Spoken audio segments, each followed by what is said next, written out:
welcome to Beans and Breakdowns, a podcast dedicated to bridging the gap between specialty coffee and the heavy music community.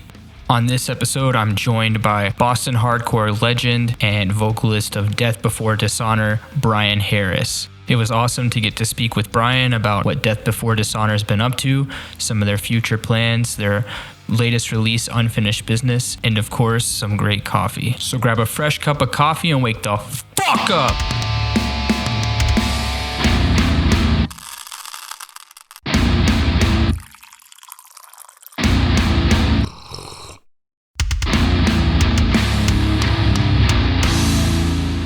What's going on, Caffeinated Crew? Today, I am honored to be joined by Bryan Harris, vocalist of Death Before Dishonor. Bryan, how are you doing this morning?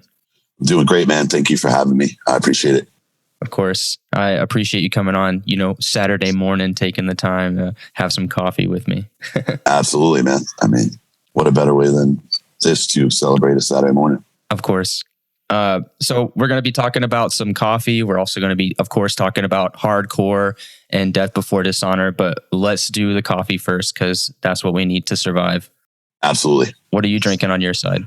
My large ice Dunkin Donuts coffee, which I have about 4 or 5 a day and literally live off of. Wow. That's like the life fuel. Yeah, but I feel like Dunkin Donuts is like weak coffee. Like I more drink it out of addiction just because I have to. Like I'll have one at like 8 o'clock at night and just go to bed. So I don't think it's like, I don't know if it's my brain or I'm convinced the coffee is just weak. It might be a little bit of both. Absolutely. I am having it's from Myriade Roasters here in Montreal. It's Adado. It's from Yirgacheffe, Ethiopia. Okay. And it has some great notes. Actually, it's a washed Ethiopian, and it has starburst, like pink starburst. Okay. Grapefruit flavor, a lot of like fruity floral flavor. It's really good. All right. So if you can ever wean yourself from Dunkin'. My wife always tries, like she gets like Bones coffee, and we have like a Ninja coffee bar. Mm-hmm. And I purposely got it. And I like it and I make stuff, but I swear it's just like I leave the house, I go to Dunkin' Donuts. Like I have this routine and then I always go to Dunkin' Donuts and it's like, and I'm not like, I drink a lot of coffee and I drink a lot of Dunk's coffee, but I also like a good coffee. I just never take the time. Mm-hmm. Like I said, I had, a Keurig before that. And then I was like, that's cool. And then it just sat there. My wife used it more than me. Then I got the Ninja thing and played around a little bit. And then I don't know. I don't think I sit in the house long enough to deal with it. And my wife will be like, try this. And I'll be like, yeah, it's good. And then I had surgery a few months ago. So I wasn't able to drive a little bit. And then I just ended up making Dunkin' Donuts iced coffee with my Ninja thing. But when I go to Europe and stuff like that, where they have a lot of the really nice coffee machines and stuff like that. And, I drink hot coffee there. I mean, I don't go looking for a Dunks there, and I love that stuff, but I'm I love coffee, but I'm not like a connoisseur, I guess is the word. I don't know anything. I'm just yeah, that's good. I mean, I think it's funny because I've traveled to New England, all the way up through Maine a couple of times, and I live in Montreal. So whenever we drive into the States, Dunkin' is everywhere. And it's funny because I grew up in Georgia. I'm from Savannah, Georgia, and we're a Krispy Kreme. Yes. That's our territory. And so whenever Dunkin' started popping up, we're like, what is Dunkin'? And they're like, American runs on Dunkin'. I'm like, I don't know. I think it's just New England that runs on Dunkin'. Right. I actually live a mile from the original Dunkin' Donuts, which is all redone and stuff like that. But yeah, I noticed even when I first started touring, especially the North Carolina, South Carolina, Georgia, got Dunkin' Donuts before you would start seeing it further through the Midwest. And I'm like, oh, it's Dunkin' down here. Is it Montreal's got Tim Hortons, right? It's everywhere. Yeah, it's everywhere up there. Yeah. But once you cross over, you'll get some Tim Hortons up north, maybe by the Maine border and stuff like that. But, and even when you're going out towards Detroit and stuff like that, you see it up by the border. But yeah, then it's just Dunkin' Donuts world. Yeah. They've taken over. I mean, we have we have 2 Krispy Kreme in Montreal, which is very surprising, but we don't even have a single Dunkin'. They've tried to open a bunch of Krispy Kremes, and Like everybody loved the donuts, but I feel like people don't. It's like same with Dunkin', right? Like no one goes there for the donuts. I'm not saying the donuts are bad, but like, especially in this day and age where I feel like people are eating healthier, it's like no one's going to go to Krispy Kreme, even though those donuts are dope, every day, 3 times a day. Right. But yeah, so Krispy Kreme didn't really like last long in Boston. Yeah. I never go to Dunkin' for donuts. Yeah. Like I get a breakfast sandwich from there. Like once in a while, I'll grab a donut. I don't think they're amazing, but like I said, their coffee to me is like grabbing a Gatorade. I don't know. Like, yeah, it's coffee, but it's just like flavor based is how I do it. Like a Red Bull almost. Yeah, but I don't think it gives me enough energy as a Red Bull. I just feel like I have to have it. And like I said, I literally drink 4 to 5 large ice coffees. Well, I'll send some positive vibes for your heart. Oh, absolutely. It definitely is going to need that. So I usually ask what the favorite local shop is, but we're just going to say Dunkin'. Well, I mean, there's quite a bit. What's the place called? There's a place in Quincy. I live in Quincy right outside of Boston. It's called Gunther Tootie's. And they're like a coffee shop, but also like, they do bagels, but they also do like sandwiches. But their coffee is like really good from there. So I'll pop in there once in a while and grab their coffee. I do enjoy like a good coffee spot. So like if I'm on tour or something like that, and there's just like a local spot, I will grab a coffee. It's just more like I said, like when I get up in the morning, it's just like muscle memory, go to Dunkin' Donuts. But I don't know, on the go Dunkin' Donuts. Yeah, we'll give it to Dunkin' on this one. I'm going to have to stick by it, Yeah. So I'm going to shift gears a little bit more into your history in hardcore, which, Yeah, legendary. So what was your first hardcore show experience like? I kind of struggle with that because I forget, but I mean, I know the show. I just don't know what year. I think it was like 93, I want to say. I saw Biohazard, this band Stompbox from Boston that's actually doing a reunion show soon. And then this band Reason Enough from Boston, who they've had multiple singers, but the last singer of Reason Enough ended up singing for Reach the Sky. You probably heard of Reach the Sky. So that was my first show at Axis in Boston in like, I want to say 93. That venue's no longer there. And that was like and I had been listening to hardcore, but that was for sure like a life-changing experience. I've been to like concerts and it wasn't a tiny club, but it wasn't a huge club. It's like probably like a 400 or 500 capacity club. And it was mind blowing. It was kind of wild and scary because I was out of my element, but it was also cool because like dudes from the bands were just like watching from the floor, which when you go to regular concerts, you never see that stuff. Right. And it was cool because it seemed like a lot of people knew each other and stuff like that. So it definitely, the music had already done it, but like that show definitely changed how I felt about music and my approach into hardcore. Yeah. And like, I know a lot of people, especially for me, my first hardcore experience was a lot of moshing, and I had never been around like that violent kind of atmosphere. That style of moshing and that wild energy. And it's like, are these people beating each other up? Or like, it's just wild. Yeah. But then there's something about it that it's like, it draws you in. It's like, I want to be more in, like, I want to be into this. I agree with that. I feel like to some people, it could be, quote unquote, scary. And even it was scary to me. Some people will be like, I'm never coming back to this. And then some people are drawn into that. I hate saying fear, and when I say fear, I mean more of like the element of unknown. You're like, man, what is this all about? And I want to know more, and I want to be a part of this. And so I can relate to that. It definitely, I had that feeling. Mm-hmm. So from going to hardcore shows, listening to, all of the amazing music coming from Boston and of course, New York and DC at the time. Of course. Why did you kind of decide to go into the vocalist position in a band? Because I had no skills. I mean, I tried to play drums. That didn't really work. Like not to be in a band. Like there was a band called Brawl Park from around here, and they did a lot of stuff. I don't know if they like toured, but they had releases and they were playing all like the bigger Boston shows. And I grew up in a town called Randolph, which is like 20 minutes south of Boston. And I was working at a Domino's Pizza in Randolph, in the town over. There was another Domino's, and they were like connected, same owner. The guy from there, and I was listening to Brawl Park. This guy came to pick up, I don't know, fucking pizza dough, who knows, for the Holbrook one. And he's like, I was wearing like a hardcore shirt. I wasn't working. And he was like, oh, I played drums in a band, and it was that band Brawl Park. And then I started going to their rehearsal studio in Brockton, where it's like Death Before Dishonor kind of formed, because there's like, Brockton's about half an hour outside of Boston. It's a smaller city. It's kind of fucked up, but it has a huge history of music, whether it's rehearsal spots or venues. Anyway, so I started going there and seeing, like, watching them practice. And I was like, oh, I can scream.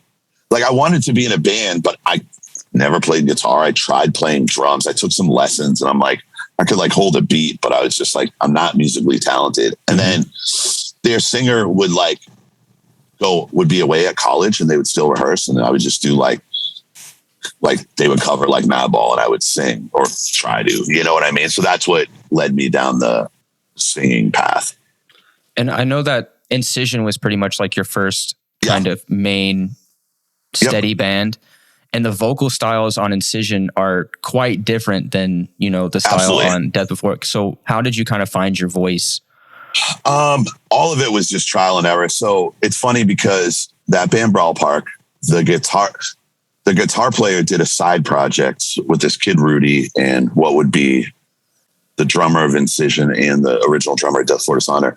But that was Incision. So it was a guitarist of Brawl Park started a side project. And then, you know, just hanging out at this place called 121, which was a rehearsal studio, but they also had a room where bands would come play. And this is like 96 to 99 maybe. And like anything from small local shows to like Hatebreed play there right after Satisfaction came out. Like but when I say big shows, I mean, the room probably holds like 300-400 people, like Blood for Blood play there. Anyways, so Incision wasn't my band to start with. Like the stuff we recorded later, we did a CD.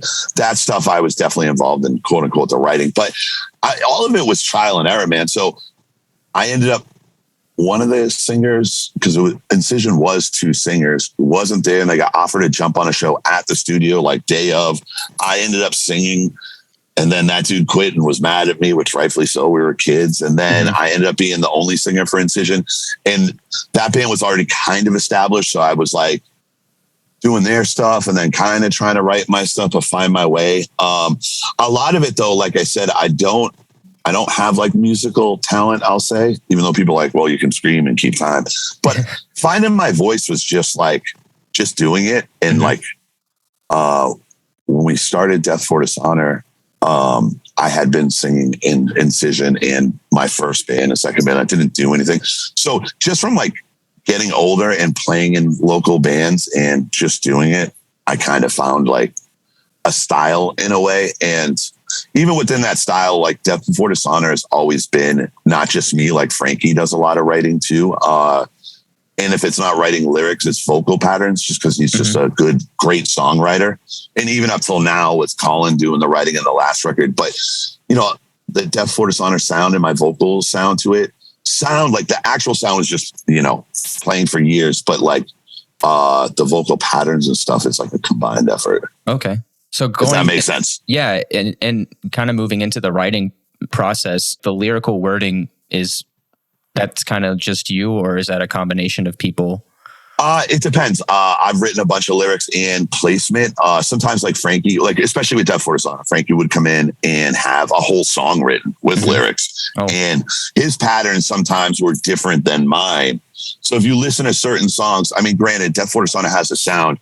I notice it when I sing where it's like, oh, Frankie's is more guitar driven, vocal pattern wise, or even on like the newer record, Colin's very similar like that, where my stuff is more off the drums. You know what I mean? More rhythmic.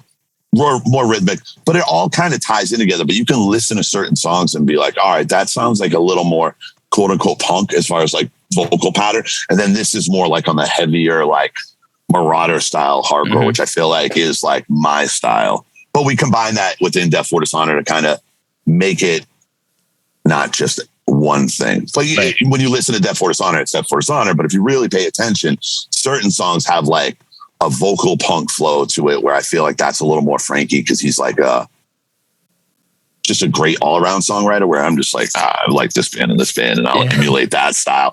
And then even within Death Before Dishonor, sometimes like I'll write a part in a pattern and Frankie would be like, yo, try this for this pattern. So you get a mix of all of it. You know what I mean? Mm-hmm. So yeah, that's great that you guys are able to like listen and kind of collaborate a lot more. I know a lot of bands, they're like, you're in charge of guitar, you're in charge of vocals, don't overstep. You know what I mean? Yeah, no, it's all working together too. And part of it too is like I said, there's a lot of things about hardcore and music that I have come to learn, and I bring a lot to the table with like booking and planning stuff. And, you know, we got agent stuff, but just even back in the day. But like when it comes to music, like I know what I like and I feel like I know what I want to interpret. But within Death Before Dishonor, no one's ever like, we've always been open to different ideas and throughout different member changes. Like I said, granted, like, and Frankie's still part of the band. He just doesn't tour anymore. He plays once in a while. And on the last record, he didn't write, but everything else he helped. But even in the beginning days with our original guitar player and our original drummer and stuff, we would all kind of contribute, and you would see different flavors and different things, but somehow keep it a Death Before Dishonor sound in a way. And we have changed our sound since like True Death in 2001 is completely different than Friends, Family, Forever. Yeah, but from Friends, Family, Forever to now, I feel like there's like a Death Before Dishonor formula. And even, I know I'm kind of jumping all over the place, but like with Colin, that's been in the band for like 10 years, but he only wrote Unfinished Business because we didn't put out a record for 10 years. Right. And he was in a band called Shoot to Kill. He was in 100 Demons for a while. But even coming into Death Before Dishonor, he like knows how to write within Death Before Dishonor, but give his own flair to it. So, and when he wrote most of the music with Ben and stuff for the new record, Frankie didn't write on that. He wrote some lyrics for a song, and he came in and to the recording studio and did a little bit, but we all worked together. Like somehow it just works. And yeah, nobody's like, nope, I do vocals and that's it. And I don't knock people that do that. I just, even from the beginning days of Death Before Dishonor, we always kind of worked together and like would pick at stuff. Like even if Frankie came in and said, here, I have a whole song written, sometimes it'd be perfect, but sometimes it'd be like, oh, let's just change this. And no one would be like, nope. I mean, I'm sure there's certain parts that people are like, no, I really think we should do that. But it's always been fairly easy within Death Before Dishonor to write, I guess, because we all just flow off of each other, even if someone brings something to the table that we're not there for the beginning stages. I think that's like really the juice of making bands last, is just being able to listen and, you know, absolutely compromise for sure. Yeah, dude, that's the hardest thing in a band, whether it's music or traveling. If you're touring, you know, not just doing weekend stuff, it's like there's more than just being a good musician or having a role in a band. It's like, you know, 4 or 5 people living together. It's like the real world, or 4 or 5 people in an apartment. You know, you have to compromise and figure out people's pros and cons and their little mood swings and their different, you know, it is what it is. Because you're spending, you know, 24 hours of the day, you're playing music for maybe an hour of the day. The rest of the time, you're just in a van. Absolutely. You're either in a van or eating or in a hotel room or in a friend's house. Yeah, you're absolutely right. Like the music part, going on stage, there's something to being tight and stuff like that. But it's the other 23 hours a day that like is really hard when it comes to touring, especially touring. It's, you know, like I said, you go out and do a weekend or you play a show here and there, and I'm not knocking it. It's a little easier when you're in a van and you're like, oh, this person smells or this person's annoying. Like that's where you see like personality flaws, you know? So to kind of bring it back to the lyrics, I know there's like a lot of, you know, circulation around the past year, even in Unfinished Business, you know, you guys have Freedom Dies and True Defeat. And those themes, especially in Freedom Dies, it kind of, I feel like follows along with things that happened in 2020.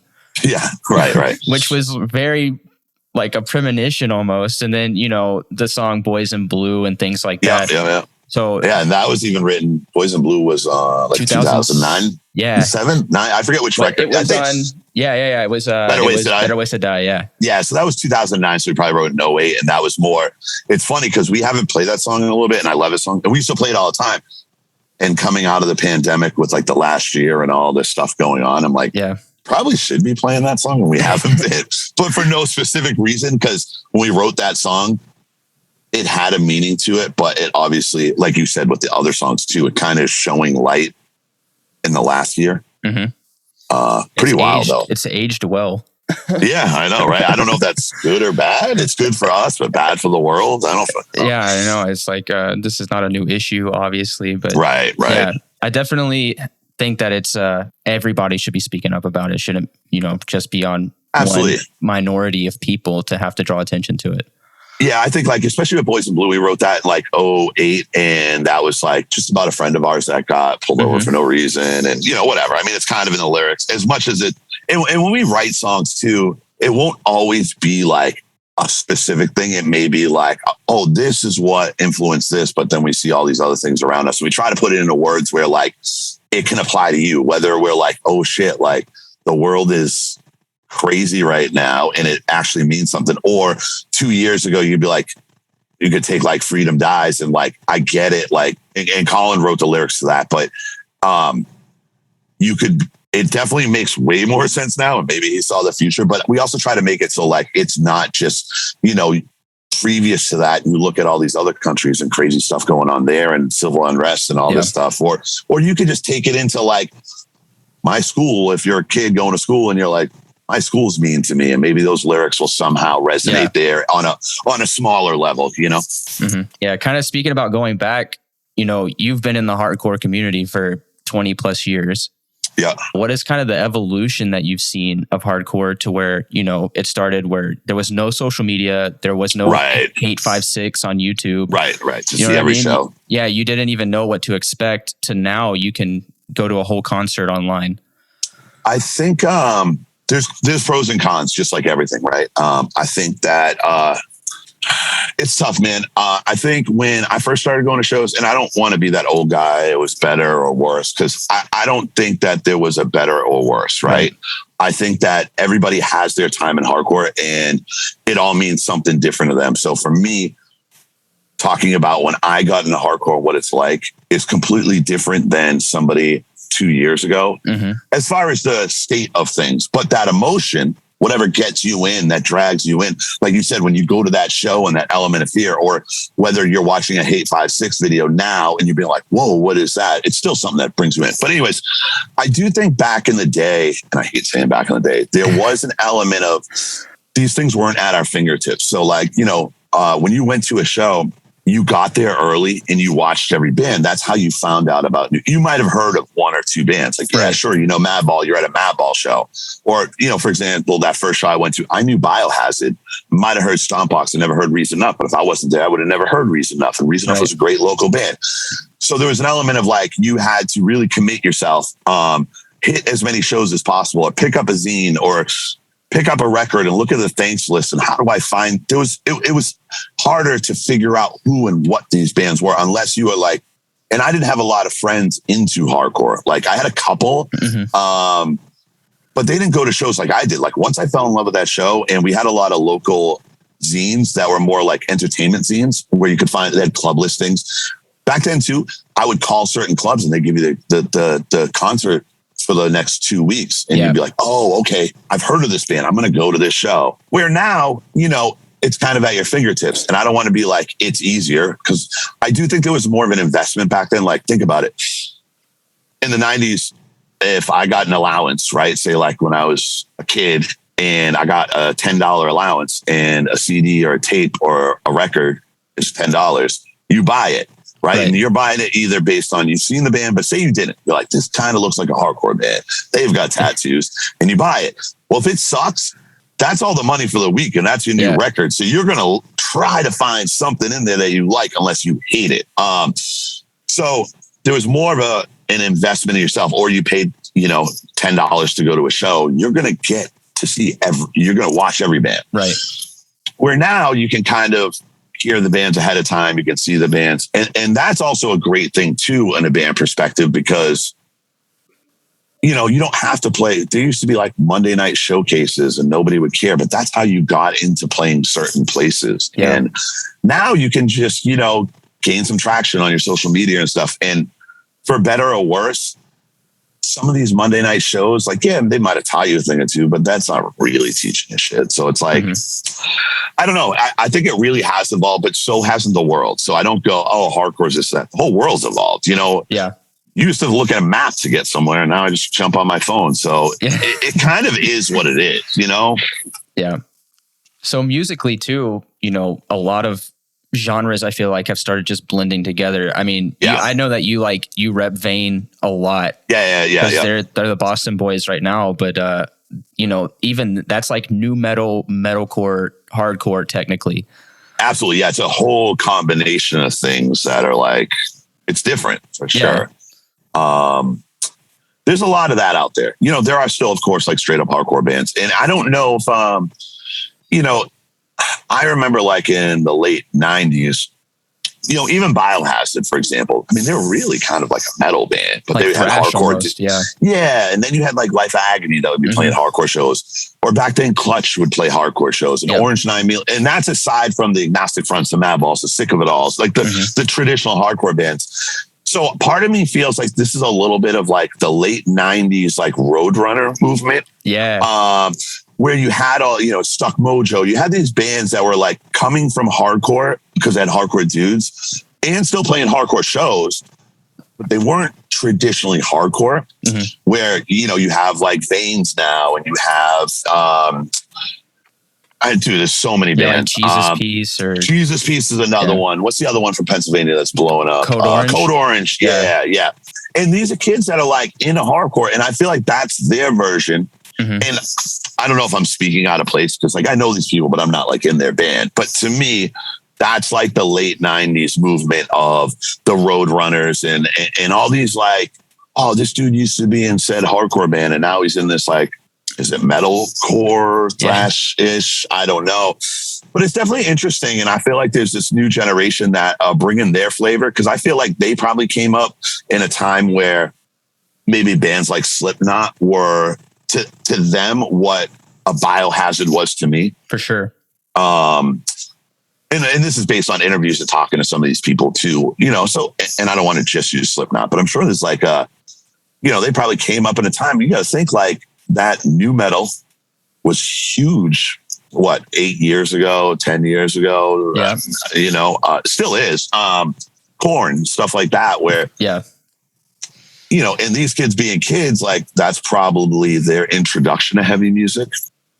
So I think you're seeing a lot of it come in. And like I said, you know, Vane, I know those dudes. I think they're a good band, and I see them at shows too, where it's like their music might be a little different, but when, and me even being older, I don't get to go to every single show, but I'm still out of shows. And when I see these kids at shows, whether it's their shows or just supporting other shows, I always think that's rad because you're definitely involved in hardcore. You know what I mean? And I'll always support you if you're supporting others, and not even just my band, just like in general, you know? Yeah. That's why I think it's so important not to lose that DIY, even with the accessibility that is coming through online and social media with hardcore. There's still so much DIY mentality to, oh, our local venue got closed down. Let's go start another one in somebody's backyard. You know what I mean? No, you're 100% right. Because without that DIY ethic, you lose the ethic of hardcore, right? Exactly. And also, if a venue shuts down and nobody picks up for it, I know it's not going to happen in like Boston or even Montreal, but theoretically, it's a big hit to the scene. And if nobody steps up, what happens? And I've seen it in smaller cities, like throughout the US when we used to tour like crazy. You know, you play these small little nowhere places, and someone created a scene, and then that brought in bands and created bands. And then once those people leave, we moved away to college, I stopped doing show, the venue got shut down, and no one picked it up. You go back to these places, there's no scene anymore. Yeah. So it is very important to keep that DIY ethic and kind of look out for, you know, it's all like goofy terminologies, but it's true. You got to look out for your own scene. You know what I mean? Yeah. You got to support it, hustle it, you know, make it happen. Contribute to it for sure. The last kind of thing on the hardcore idea is, I know there's so much kind of anti-moshing ideas floating around right now. There's even venues here in Montreal that are explicitly anti-mosh. Wild. And that they're like a hardcore like metal venue. I kind of just want to hear what you think about that as somebody who's been around for so long. I think that now, all right, for years there's always been all types of moshing, right? Whether it was circle pitting, hard moshing, stage diving, crowd killing, all that stuff. Now, for me growing up, when people were like, no moshing, but a hardcore band played, we mosh. Yeah, right. That's what you moshes. did. Right. Yeah. That's why we're going to a show, right? To like release that energy for this band. Unless you're like at a rock and roll concert or something, but then you're singing along. I guess I haven't really seen a lot of that, but I'm not surprised. I feel like a lot of things are shifting nowadays. Now there's some things that I'm 100% for, you know, like advancement of stuff. This is not caveman days, right? And I'm not for everybody just getting beat up in the mosh pit for no reason. Now, will I say have bad things happen through it? Sure. I get with like aggressive energy, things can pop, but I'm like, I don't understand how you go to a hardcore show and not mosh. Like I wouldn't be like, what the hell, you're not moshing. I understand people just sit in the back and watch the band. But the general idea of going to see a hardcore band is crowd participation, right? Even coming out of the pandemic, we had the first show we played was like a social distance. And I like saying coming out of the pandemic because are we really out of it? But anyways, we played a social distance show at Madball in Rhode Island. And it was, limited capacity. It was outdoors. It was the most awkward thing I've ever played. I was very happy to play, but these people had to like sit at a table. No. And well, this is like the no moshing. I get that you're not sitting at a table, but like for me, hardcore isn't about, all right, here's our performance, right? Which I mean, I want to sound good, but it's also about the crowd. It's crowd participation. When you have a show where nobody's really moving, you're like, you're still fortunate for it. You're not like, why did I do that? But when you have a show when everybody's going off, you're like, that's what this is about. It's about you singing along, you moving around to the music. That's what hardcore is to me. And maybe I'm crazy, but that's what it's always been. You know what I'm saying? Even the older I get, I don't mosh anymore because my bones probably... But don't get me wrong. Sometimes a band hits a certain part. I'm like, damn, it just makes you want to go off. And it's like, that's what hardcore does for me. And what I try to do for kids too. Like, you want to jump up here and grab the mic? I'm not telling you not to. Dude, even coming out of, once again, these shows that were not socially distanced that we just did recently in the little tour we did. And I'm not, by no means am I, dogging anybody that's nervous about catching something. But when I'm out there, I'm like, beforehand, you're like, all right, you got to bring your own mic. You got to be careful. And then once like you're playing, you're like, here's the fucking mic, sing along. Goes like, out the window. Yeah, dude. And that's just like, that's what hardcore does to me. And I don't know like these venues that are doing whatever. And I'm not here to criticize people, especially stuff I don't know about. But I just will say, to me, hardcore is about the energy and crowd participation between the band and the crowd. Right. And to me, I want anybody to come to a show and have fun and be wild. And when I say wild, like energetically wild, not like ignorant violence wild. You know what I'm saying?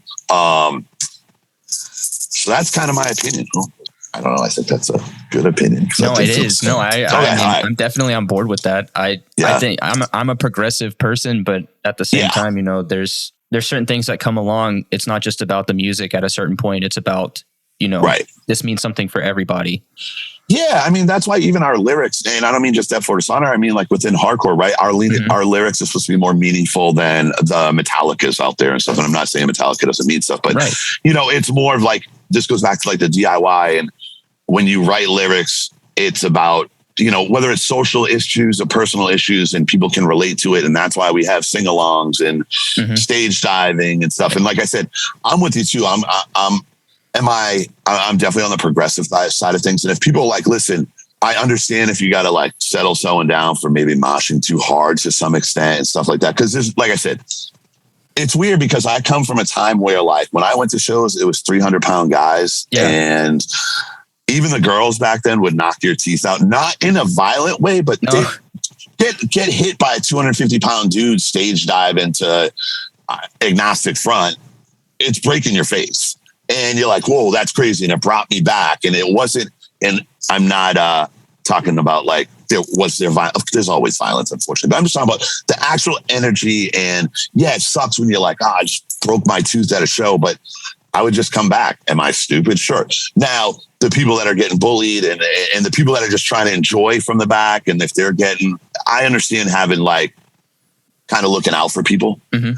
I totally understand making it comfortable nowadays, even though I think a little bit needs to be uncomfortable. As we were saying before, that's kind of that like what drove you in. Now, I don't mean ignorantly uncomfortable. I just mean like, whoa, this is wild. What is this? Yeah. Yeah, definitely. I mean, there's a way to make it inclusive and also keep that energy. Absolutely. So absolutely. The final question that I have for you is, I ask this to everybody. What is your favorite city for beans and breakdowns? Favorite city? Probably Berlin. Worldwide, I'll go Berlin just because they have great coffee there. Yeah. I love going to Europe, and just Berlin for some reason, and it's getting a little more gentrified there. There's a part of Berlin called Kreuzberg, and they have this place called Cortex Records, and it's an old like punk rock hardcore record store. And then they have like, you just walk down the street and you just still see like punk rockers and hardcore people and regular people, and they have a huge record store. And you go in the record store, you can have a beer outside, and then across the street's like the big venue, and then the small venues down the street. And you go out there on a Friday night, and all types of walks of life are just walking down the street, and it's just like super inclusive, like as far as like being an American, or you have me dressed in a baseball hat, hanging out with spiky hair, punk rocker face tattoos. It's probably my favorite city out there, and there's a lot of history there too. That's really cool. Sure. Mm-hmm. The shows there are great, all that stuff. That's awesome. Yeah.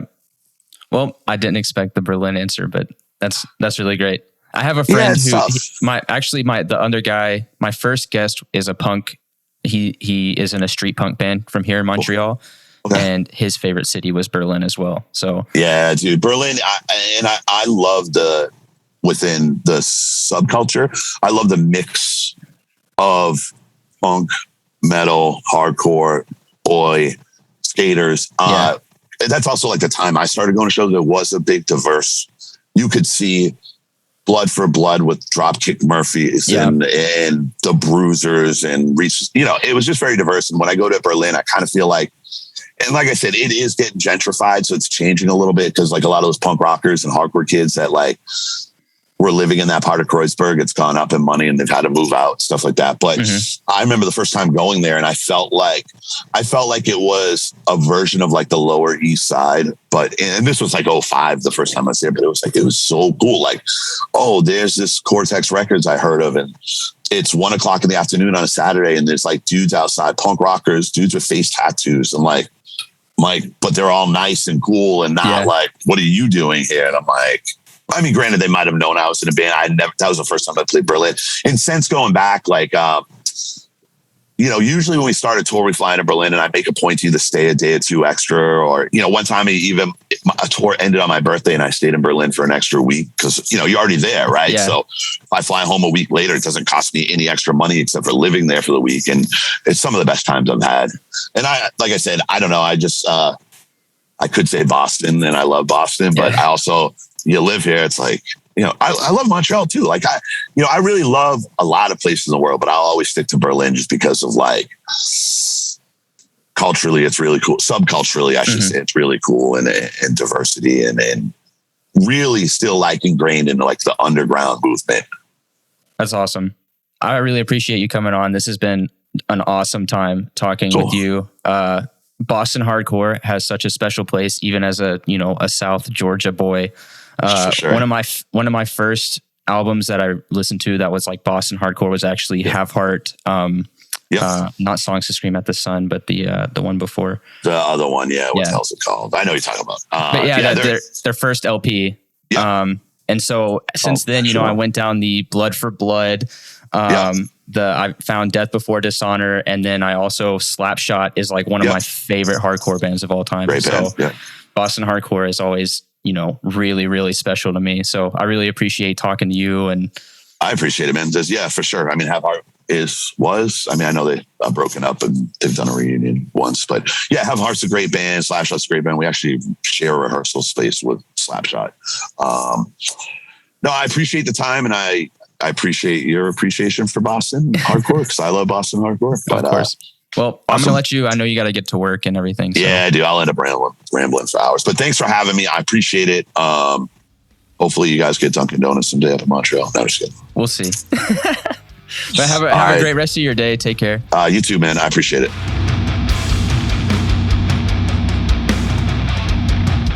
Thanks for listening to this episode of Beans and Breakdowns. I want to give a huge thank you to Bryan for coming on the podcast to talk about hardcore, Death Before Dishonor, and of course, coffee.